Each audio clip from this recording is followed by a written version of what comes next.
This episode of Bullet Heaven was made using a copy of the game provided by Panda Indie Studio, and using the Retrobit 2.4 GHz Wireless Saturn controllers from Stone Age Gamer.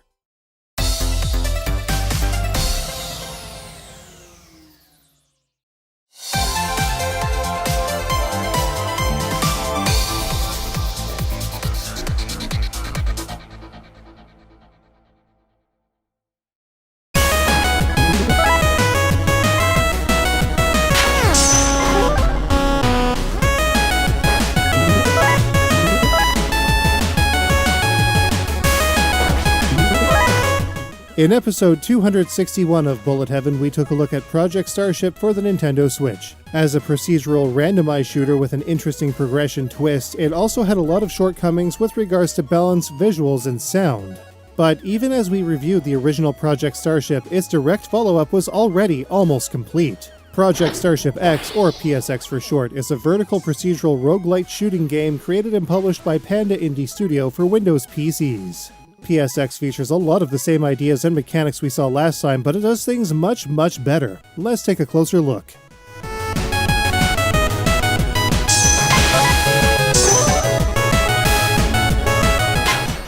PSX is a game that is structured in such a way that repeat plays and progression can open up all kinds of awesome new features, stages, and characters.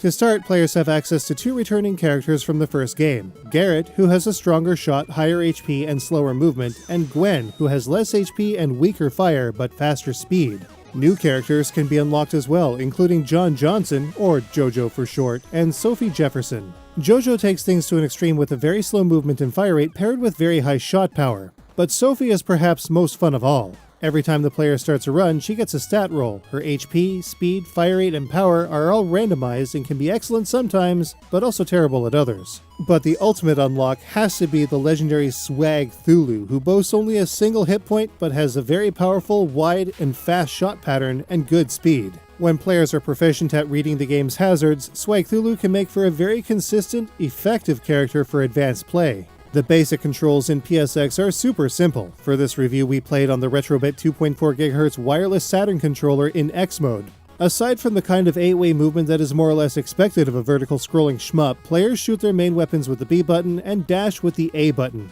When firing, players can tap the B button to maintain movement speed or hold it down to slow their ship, complete with the darkening background to help players focus on enemy fire. At certain points in PSX, players will find themselves on terrestrial sections of the game. Their ship will change into a mechanized walker in these sections, featuring a fire-based cannon that can be upgraded with fire flowers into a triple shot. Tapping the fire button will shoot stronger shots, while holding it down will allow for rapid fire with reduced damage dealt to the player's foes. Pressing the dash button will instead allow the player to jump over obstacles and onto certain enemies. It freshens up the game well, especially with the all-terrestrial stages that players will sometimes encounter. Players can also use the Y button to shoot and the X button to dash or jump if they so desire, or the triggers and bumpers. Really, there are many ways to execute the two core inputs in PSX, although they can't be rebound. However, with only two functions to really worry about, the lack of rebinding isn't really a big deal.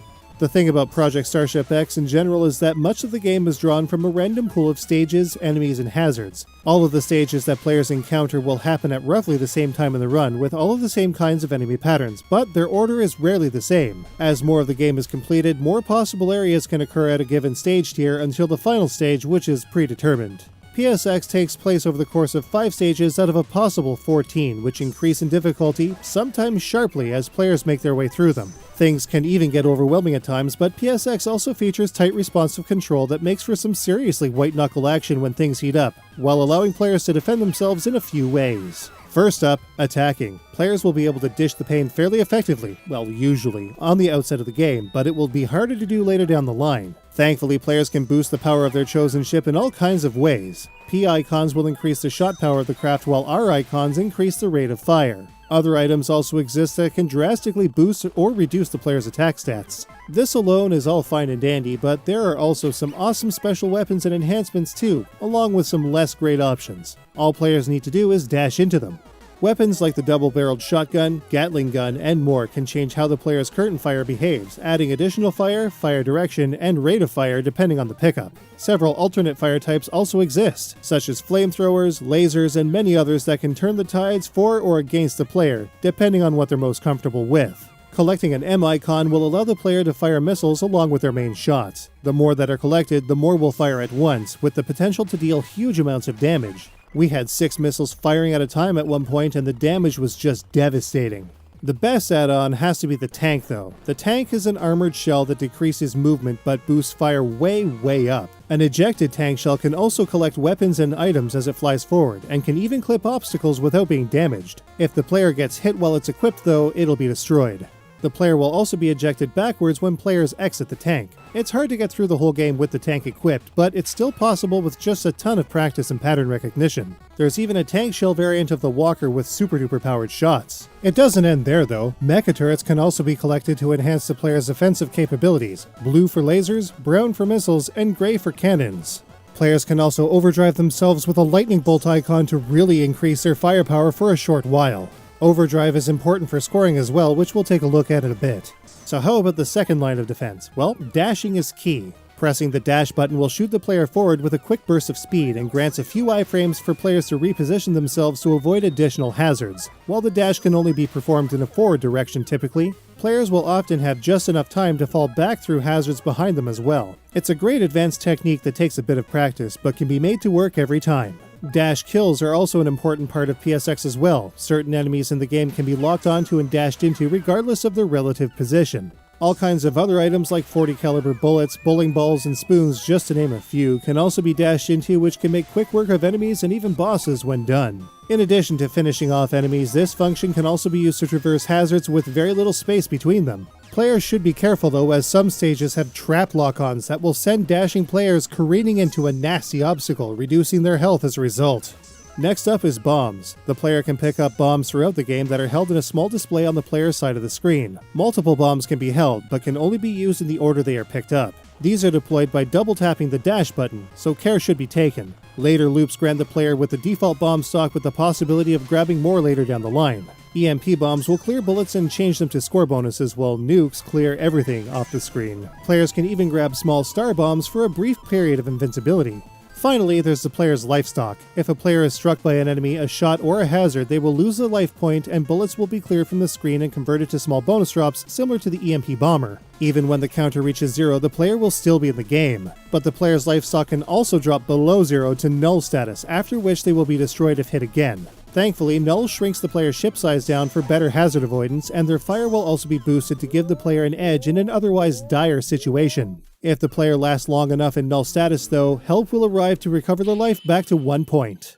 Throughout the game there will be several items that can recover and also increase the player's health. S icons will recharge the player's shield, and if enough are collected can even increase the HP count. Morphine will recover much more though, and there are all kinds of other great items that can enhance the player's life totals as well. There's so much flexibility here that players can often have a decent chance at getting right on through, even using a character with a stock single point of health. But of course, all of this gets better. Throughout the game, fallen enemies will drop coins that players can collect. At certain intervals, Shop Thulu will appear to sell the player recovery or power-up items by dashing into them, so long as the player has enough coins to do so. If the player wishes to skip this phase, they can do so by dashing into the skip icon in the top right-hand corner of the playfield. So there's a lot to take into consideration here, and with so many items being stacked one on top of another, players might be wondering what they have equipped at any time. Pausing the game will show what modules are active on any given playthrough, and can even be scrolled through. Granted, this will cause the player to scroll through the pause menu too, so care should be taken not to exit the game by mistake. And as if all of this wasn't enough, Project Starship X is structured in such a way that multiple runs are required to see the end of the game. There are 4 final boss encounters in PSX, requiring the player to beat the game 4 times at the very least to see the first real ending,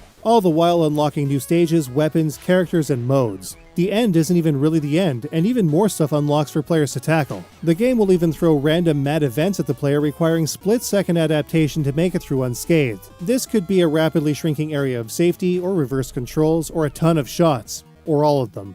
But sometimes a mad event will even grant the player a bonus weapon or power-up. Those are the best kind. And there's even more. Boss Rush, Hardcore, Ultra Hardcore, and Chaos modes await the player. In Hardcore, players will contend with much more fire from enemies. Meanwhile, Ultra Hardcore is serious like a literal heart attack. Players will build stress when grazing bullets, leading to cardiac arrest, requiring intensive defibrillation just to move again, all while dealing with enemy fire.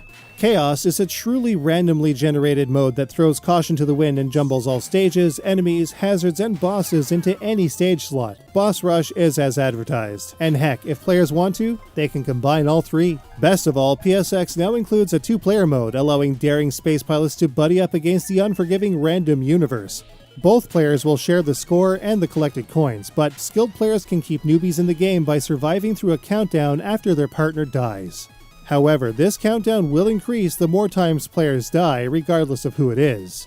In its current state, we have very few complaints from a gameplay standpoint in PSX. There were some times that we would end up flung into the sun with reverse controls or heavily damaged by huge gravity throwing us into a plasma hazard on the bottom of the screen. Other times we'd get hit with 7 mad events in a row, often alternating between regular and reverse control. But all of these issues have been patched and rebalanced to make PSX play exceptionally well. Do we even really have any complaints at this point? It doesn't really feel like it. Project Starship was a ho-hum affair, though it was only the first game that Panda Indie Studio made. PSX though, this is a game that clicked. It's a game that serves up the kind of intense action and mystery that keeps us coming back for way more than we have time for, in all honesty. But we're still absolutely going back, especially with PSX's high streamability and great scoring system.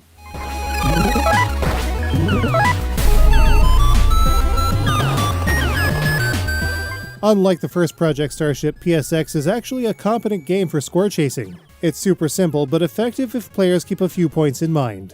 Multipliers are the way to go in Project Starship X. Keeping the multiplier up will allow players to get a decent score if they can maintain it throughout the whole game. The current multiplier is maintained through enemy destruction until the flashing gauge at the top of the screen depletes, at which point the multiplier will fall by 1 count. If the multiplier is not shown, it will always be maintained and will increase in the process. Typically, the multiplier tops out at 4 times. Decent, but not ideal. An 8 times multiplier is where it's at, and can be reached when a player is in Overdrive, has a burning will, or plays in hardcore mode. In hardcore specifically, players can even hit 16 times when overdriven.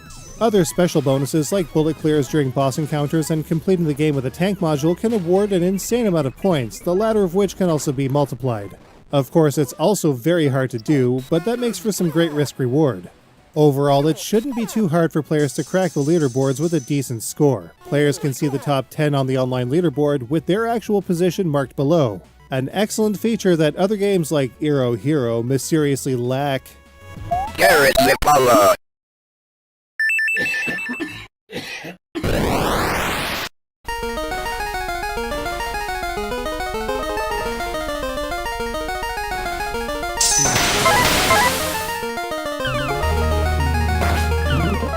One of the largest improvements in PSX over the original Project Starship is in its presentation. There's a lot more going for this game than in its predecessor, whether it be its visuals, sound, interface, or even its plot. Most obviously, PSX features much better graphics and art direction than the first game did. Great character portraits with multiple expressions react to what's happening in the game, and even subtly shift when the player moves their ship. The play area is also filled with much better detail, better color, better ship sprites, better enemy designs, fantastic, often hilarious bosses, sweet backgrounds, and very clear enemy fire that never really gets lost in the shuffle. There are also other little details that we won't spoil for you here, but were pretty funny when we caught them. There is one small thing we noticed, the seizure warning on startup flashes and jumps, which is kind of an unfair thing to do to people that may be sensitive to the exact thing it's trying to warn players of while actually doing. But on the topic of flashing visuals, while there's a lot here, it's definitely nowhere the level of RIM 9000 or Hyperspace Invaders 2. The sound has also been vastly overhauled with effects that match their applied use this time around. The original soundtrack created by Noftos, also known as Shiro-ryu, is all great, though some tracks do tend to have the same hooks to them. However, other BGM tracks like those used for the later bosses more than balances this out. They are great. The sound effects are also pretty much perfect with the exception of the high-pitched enemy charge attacks, which can be a little headache-inducing. Of course, this could still be fixed in a later patch, as other drowning effects have also already been balanced. Once again, the soundtrack more than makes up for this minor shortcoming. Then there's the plot, which is very subtext heavy, but it's also something that players are likely going to have a lot of fun with, especially as they see more of the game and its many endings. Never mind that though, as PSX also has the best final encounter we've seen this year, and maybe even the best of the millennium. The whole thing is just so good we aren't going to show it here. You really do need to see it for yourself. No cheating with a YouTube long play either, really. Project Starship X also has a ton of great secrets hiding within it, guaranteeing all kinds of replay to discover it all. There's even a hidden feature entered as a reference to a previous Panda indie game, but that's a secret, teehee. So, how does Project Starship X stack up? Let's take a look.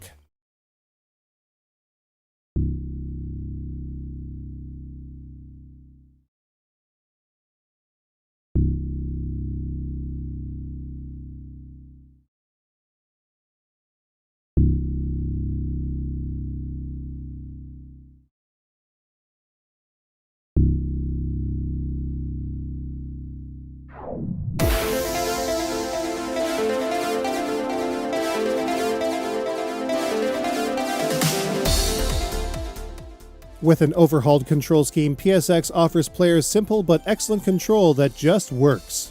Players will find that some runs will go better than others, but it's all part of the way that this game is set up.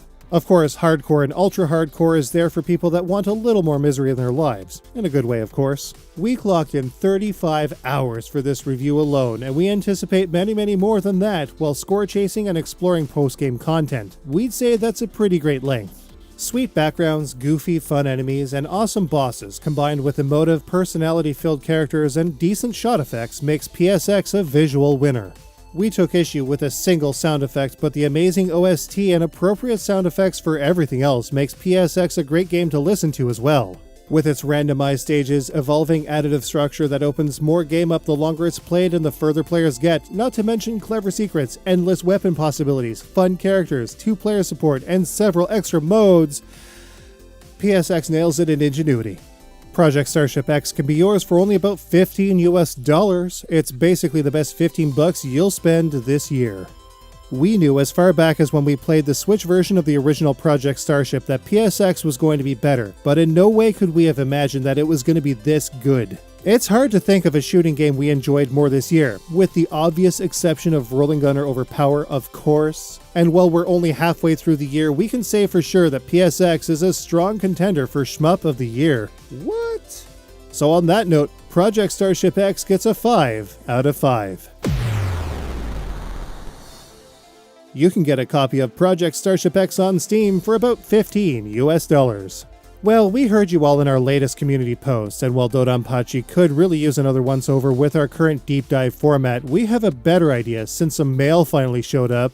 Get ready to check out Donpachi for the Sega Saturn in the next episode of Bullet Heaven. Be sure to like, comment, and of course, subscribe. We finally got a copy of Hyperduel for the Sega Saturn, and we'll be reviewing it once we hit 10,000 subscribers.